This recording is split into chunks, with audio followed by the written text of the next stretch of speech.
Hello बच्चों, good morning. I hope आप लोग बहुत अच्छे करते हैं और आशा करती हूँ आप लोग की पढ़ाई भी अच्छी चल रही होगी। और आज हम पढ़ेंगे मल्हार बुक जो है 6 क्लास हिंदी, चैप्टर नंबर 3 पहली बूंद। ठीक है ना, पहली बूंद चैप्टर है, उसमें पढ़ेंगे। तो देखिए इसमें जो है बहुत ही अच्छा सुहावना सारी बातें बताई गई, जैसे कि मौसम जो है जब बारिश होने का होता है तो कितना शानदार हो जाता है, आसमान नीला। और जब बारिश होती है तो सारे जो पेड़ पौधे जो हैं वो हरे भरे हो जाते हैं और हर जगह हरियाली छा जाती है। परिंदे इंसान सभी खुश नज़र आते हैं और सभी बारिश में नहाते भी हैं, कोई छाता लेके जाता है। ठीक है ना, तो अब इसी में हम पढ़ते हैं क्या क्या चीज़ें हैं जो कवि ने हमें बताने की कोशिश की है। ओके, तो चलते हैं, लेट्स गो। तो चलिए स्टार्ट करते हैं। देखिए ये जो है इनके पहली बूंद जो कविता लिखी है वो लिखी है गोपाल कृष्ण कौल ने। ठीक है ना, उन्होंने अपनी सारी भावनाओं को इसमें समेट के रख दिया है, जो कि बहुत ही अच्छा लगता है। आप देखिए कितने अच्छे अच्छे तरीके से हमें सुंदर सुंदर शब्दों में उन्होंने ये सारी चीज़ें बताने की कोशिश की है।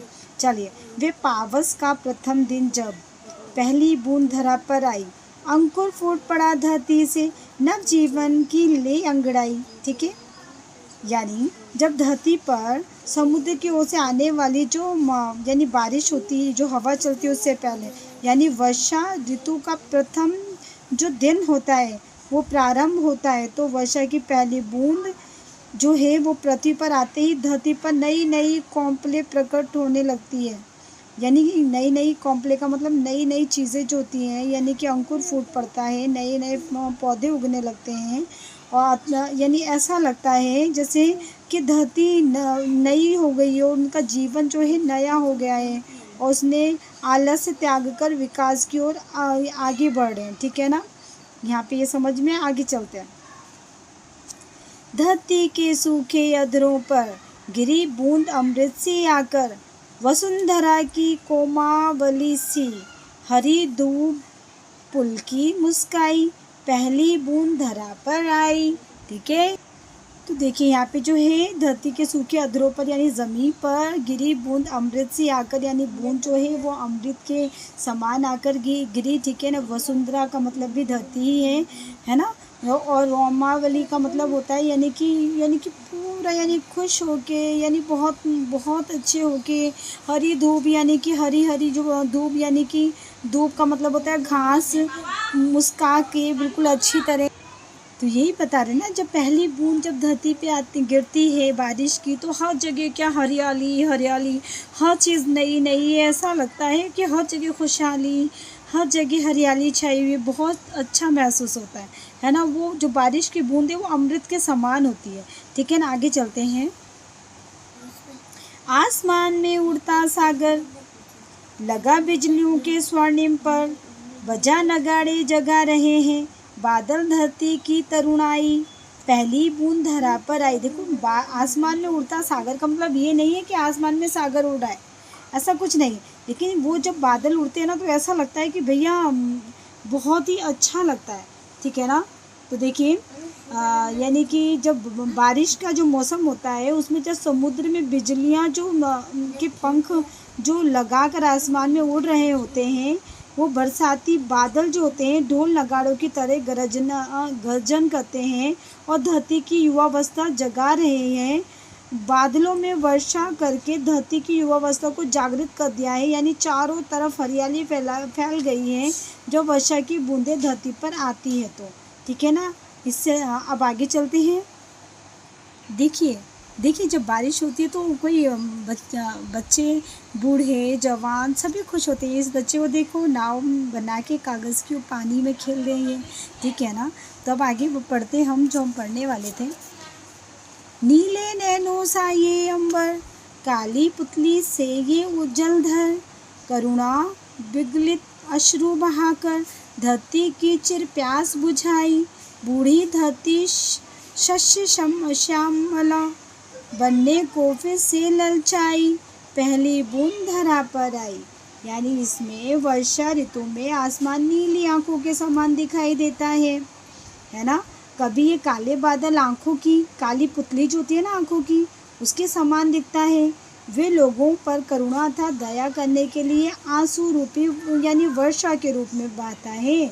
वे दीर्घ काल से सत्सम यानी कि वृद्ध धरती की प्यास बुझाते हैं, यानी कि जो सूखी धरती थी उसको बारिश करके प्यास बुझाते हैं, अर्थात उसे संतुष्ट करते हैं, जिससे पृथ्वी क्या हो जाती है, अन्न धन से परिपूर्ण होने के लिए लालायित होती है जब वर्षा की बूंदें धरती पर आती है।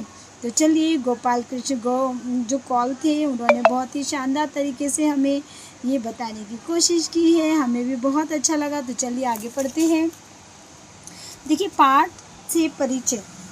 धरती के सूखे अधरों पर पहली बूंद के गिरने का अद्भुत दृश्य रचने वाले बाल साहित्यकार गोपाल कृष्ण कौल, जो कि 1923 से 2007 यानी 1923 में वो पैदा हुए, 2007 में उनका यानी कि देहांत हुआ, ने बच्चों के लिए देश प्रेम, प्रकृति और जीव जंतुओं से जड़ी बूटी बहुत सी मनोरम कविताएं लिखी हैं।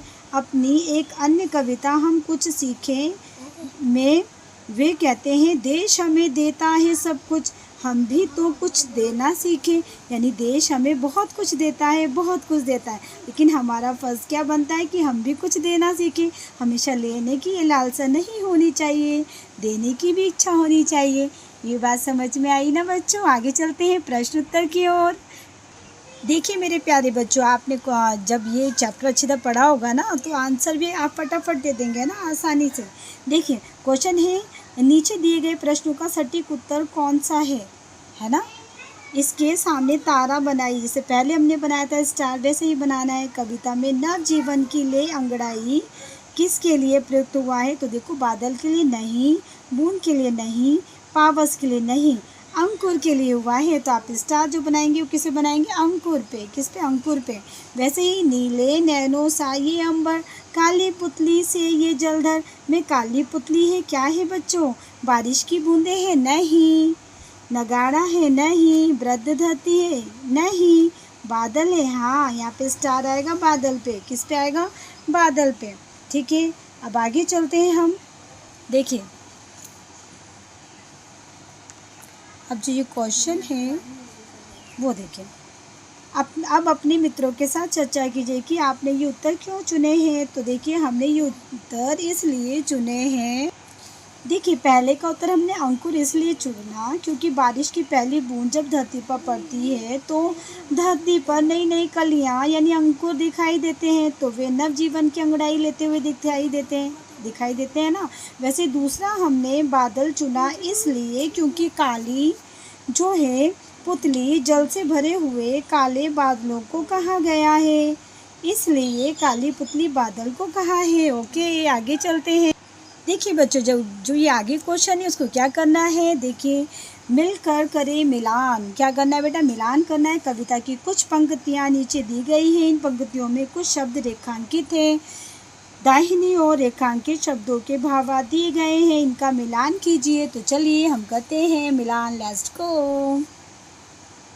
देखिए, आसमान में उड़ता सागर, लगा बिजलियों के स्वर्णिम पर, तो ये क्या आएगा? बादल से मैच होगा। किससे मैच होगा? बादल। उसके बाद आइए, बजा नगाड़े जगा रहे हैं, बादल धरती की तरुणाई, तो ये आएगा मेघ गर्जन यानी बादलों का गरजना।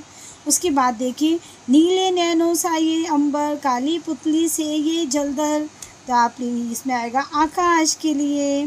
वसुंधरा की रोमावली सी, हरी धूप पुल की मुस्काई, तो ये आएगा हरी धूप यानी हरी घास।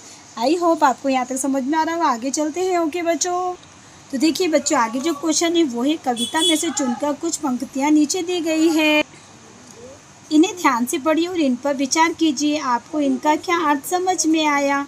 अपने विचार कक्षा में अपने समूह में साझा कीजिए और अपनी लेखन पुस्तिका में लिखिए। पहला क्वेश्चन है, आसमान में उड़ता सागर, लगा बिजलियों के स्वर्णिम पर यानी सोने के पर, है ना। बजा नगाड़े जगा रहे हैं, बादल धरती की तरुणाई, तो देखिए इसमें जो है वो वर्षा ऋतु में जो है बादल रूपी समुद्र बिजलियों के सुनहरे पंख लगाकर आसमान में उड़ रहे हैं। बरसाती बादल ढोल नगाड़ों की गर्जना जो है वो करते हुए धरती की युवावस्था अर्थात जवानी को जगा रहे हैं, अर्थात बादलों की गरजना एवं वो जो आसमान में चमकती बिजली ने ना धरती में जवानी यानी युवा अवस्था का जो जोश है ना वो जागृत कर दिया है। ठीक है ना। अब आगे चलते हैं क्वेश्चन नंबर 2 पे। देखिए, नीले नैनो साये अंबर काली पुतली से ये जलधर, करुणा विगलित अश्रु बहाकर धरती की चिर प्यास बुझाई। तो इसमें जो है वो कभी कभी ये काले काले जो बादल है ना, आंखों की जो काली पुतली के समान प्रतीत होते हैं, वे लोगों पर ये या तो क्या कहते हैं, लोगों पर या धरती पर करुणा अर्थात दया करने के लिए आंसू रूपी बारिश करते हैं। वे दीर्घ यानी बहुत बड़े लंबे समय से अतृप्त एवं या सूखी धरती जो होती है ना उसकी प्यास बुझाते हैं और उसे संतुष्ट कर जल से तृप्त करते हैं। ठीक है ना। आगे चलते हैं क्वेश्चन नंबर ये सोच विचार वाला। चलिए आगे चलते हैं। ये देखो, कविता में एक बार फिर से पढ़िए और निम्नलिखित के बारे में पता लगाकर अपनी लेखन पुस्तिका में लिखिए। तो देखो, जो क्वेश्चन है वो है बारिश की पहली बूंद से धरती का हर्ष कैसे प्रकट होता है। तो देखिए, उसमें होता है बारिश की जो पहली बूंद है जब धरती के सूखे होंठों पर पड़ती है तो वे उन्हें अमृत के समान तृप्त करती है। धरती अपनी खुशी इस प्रकार प्रकट करती है कि उसके अंग अंग पर हरी हरी घास एवं नई नई कोंपले पंक्तिबद्ध होकर खिल जाती है और चारों तरफ हरियाली ही हरियाली छा जाती है। क्वेश्चन नंबर 2, कविता में आकाश और बादलों को किनके समान बताया गया है। तो देखो, कविता में आकाश यानी आसमान को नीली आँखों के समान और काले बादलों को आँख की पुतली के समान बताया गया है। अब आगे चलते हैं बच्चों, कविता की रचना। चलिए, सबसे पहले हम कविता की रचना पहले से पढ़ते हैं, फिर इसका आंसर देखेंगे। आसमान में उड़ता सागर लगा बिजलियों के स्वर्णिम पर। कविता की इस पंक्ति का सामान्य देखें तो समुद्र का आकाश में उड़ना असंभव होता है, लेकिन जब हम इस पंक्ति का भावार्थ समझते हैं तो अर्थ इस प्रकार निकलता है कि समुद्र का जल बिजलियों के सुनहरे पंख लगाकर आसमान में उड़ रहा है। ऐसा प्रयोग ना केवल कविता की सुंदरता बढ़ाते हैं बल्कि उसे आनंददायक भी बनाते हैं। इस कविता में ऐसे दृश्य को पहचानो और उन पर चर्चा कीजिए। तो देखिए, जो है अब ये वाला देते हैं शब्द ये तो हो गया है ना। अब उससे आगे देखते हैं शब्द एक और अर्थ अनेक। तो देखो, अंकुर फूट पड़ा धरती से नवजीवन की ले अंगड़ाई। कविता की इस पंक्ति में फूटने का अर्थ पौधे का अंकुरण है। फूट का प्रयोग अलग अलग अर्थों में किया जाता है, जैसे फूट डालना, घड़ा फूटना आदि। अब फूट शब्द का प्रयोग ऐसे वाक्यों में कीजिए जहां इसके भिन्न भिन्न अर्थ निकलते हो, जैसे अंग्रेजी की नीति थी फूट डालो और राज करो। वैसे देखिए, हम बनाते हैं जैसे पहाड़ी क्षेत्रों में हमें 5 बनाना है ना। पहला बनाते हैं पहाड़ी क्षेत्रों में झरने फूट पड़ते हैं। नंबर 2, हास्य कविता सुनते ही विद्यार्थियों की हंसी फूट पड़ती है। नंबर 3, मिट्टी की हंडियाँ गिरकर फूट गई। नंबर 4, लोगों को राजनीतिक फूट का शिकार नहीं होना चाहिए। नंबर 5, अवांछित संदेश मिलते ही उसकी सिसकियाँ फूट पड़ी, यानी वो रोने लगे। ओके, ठीक है, आगे चलते हैं बच्चों। देखिए, अब ये जो है अनेक शब्दों के लिए एक शब्द, नीले नैनो साये अंबर काली पुतली से ये जलधर। कविता की इस पंक्ति में जलधर शब्द आया है। जलधर 2 शब्दों से बना है, जलोधर। इस प्रकार जलधर का शाब्दिक अर्थ हुआ जल को धारण करने वाला। बादल और समुद्र दोनों ही जल धारण करते हैं, इसलिए दोनों जलधर हैं। वाक्य के सौंदर्य प्रयोग से हम जान सकेंगे कि जलधर का अर्थ समुद्र है या बादल। शब्दकोश इंटरनेट की सहायता से धर से मिलकर बने हुए शब्द और उनके अनेक ढूंढ कर लिखिए। तो चलिए हम बताते हैं। तो देखो, जैसे एक शब्द है मुरलीधर। मुरली को धारण करने वाले श्री कृष्णा को कहा जाता है। जैसे कि मुरलीधर, मुरली को धारण करने वाले जो हैं वो है श्री कृष्ण के बारे में बताया गया है। वैसे देखो, चक्रधर यानी चक्र को जो धारण करने वाले हैं कौन है, विष्णु। वैसे ही नंबर 3, गिरिधर यानी गिरिधर पर्वत को धारण करने वाले श्री कृष्ण को कहा जाता है। वैसे ही धनुर्धर, धनुष को धारण करने वाले जैसे अर्जुन। वैसे गदाधर, गदा को धारण करने वाले बलराम जी। ठीक है ना। आगे चलते हैं शब्द पहेली पे। ठीक है, देखिए मेरे बच्चों, है ना, अभी शब्द पहेली जो है उसका देखो क्वेश्चन है, एक प्रकार का वाद्य यंत्र जो होता है वो क्या होता है। तो आपको इनमें से कुछ करके जैसे छाट पहेली जो है इनको छांट कर लिखनी है। तो देखो हम यानी बजाने वाला यंत्र जो है वो नगाड़ा कहते हैं ना। तो देखो नगाड़ा, है ना, यह है नगाड़ा, तो ये यहाँ लिख दीजिए। और वैसे ही नंबर 2 है, आँख के लिए एक अन्य शब्द जो होता है वो होता है, क्या होता है बेटा, नयन बोलते हैं ना आँख को। तो देखिए नयन कहाँ है, नयन, नयन, ठीक है, तो ये आप यहाँ लिख दिए। वैसे ही जल को धारण करने वाले क्या होता है बेटा, जलधर। तो देखिए जलधर, जलधर, जलधर, ठीक है ना। उसके बाद देखो एक प्रकार की घास जो है वो उसको बोलते हैं दूब। ये दूब लिख दो यहाँ पे, ठीक है, दूब। वैसे आंसू का समानार्थी जो शब्द होता है वो अश्रु होता है। क्या होता है बेटा, अश्रु। तो ये अश्रु आ गया, यहाँ पे लिखेंगे। वैसे आसमान का समानार्थी शब्द जो है वो है अंबर होगा। तो देखो अंबर, ठीक है। तो यहीं पे आपका ये क्वेश्चन आंसर कंप्लीट होता है। ओके, आई होप आपको समझ में आया होगा। नहीं आया तो एक बार और आप देखिएगा तो आप अच्छी तरह समझ पाएंगे, ठीक है ना मेरे बच्चों। ये वीडियो उन्हीं के लिए है जो पढ़ना चाहते हैं, जो आगे बढ़ना चाहते हैं। जो पढ़ना नहीं चाहते उनके लिए वीडियो कभी नहीं है, ठीक है ना। ओके, आई होप आप लोग अच्छी तरह पढ़ रहे होंगे। और बेटा देखो लाइक और कमेंट्स किया कीजिए, जिससे मुझे पता चले कि आपने क्या पढ़ा और क्या सीखा, ठीक है ना। फिर मिलते हैं नेक्स्ट वीडियो में, तब तक के लिए बाय। Okay, thank you.